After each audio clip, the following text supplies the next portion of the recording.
welcome back to our channel. Nandito po ako sa hill namin. Iikot ko po kayo sa garden. So guys, mag-start tayo dito. Ito po yung peonies.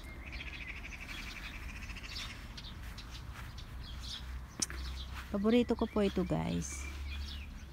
Dahil yung kulay niya, napakaganda. Tapos ang lalaki po. So, nakikita niyo. Iikot ko po kayo sa aming mountain garden.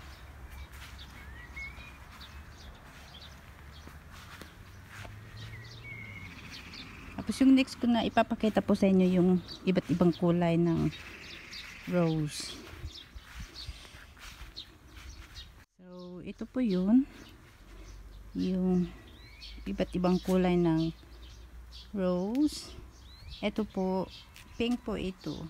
PT mini rose tawag ko dito, pero hindi pa po siya nag-bloom. Ayan. Tapos ito po yung red, as in na red. Ang ganda ng pagkakulay niya. Ayan po.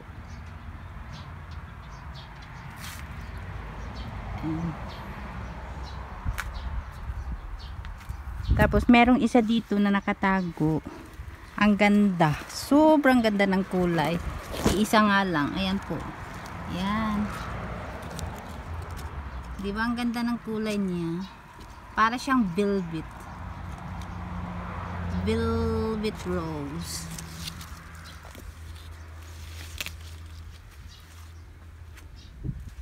Mahilig pa ako sa rose. Isa din sa paborito kong flower. Kaya marami po kaming rose dito. Ito naman po yung kulay dilaw. Parang may pagka-pink din siya. Ayan.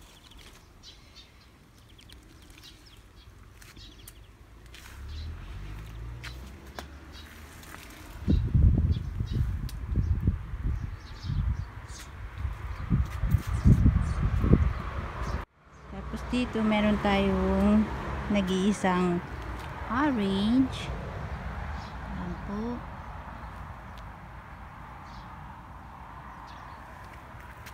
Tapos dito naman meron tayong pink. Ang tawag namin dito English rose. Mabango po siya, as in mabango.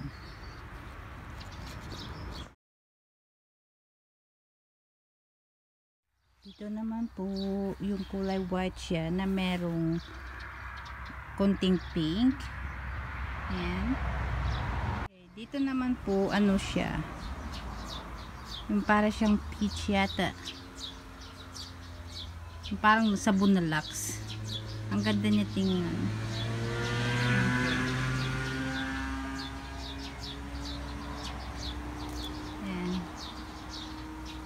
Tapos ito naman po yung kulay white na mabango, pero hindi din siya totally bloom tulad ng orange kanina. Ayan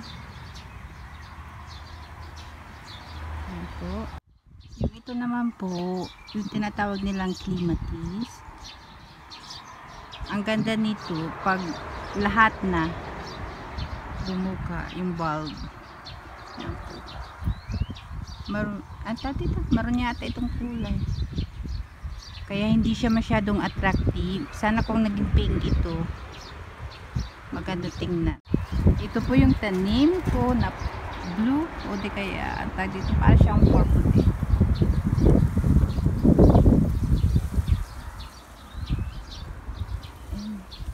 Dalawa nga lang yung bulak niya.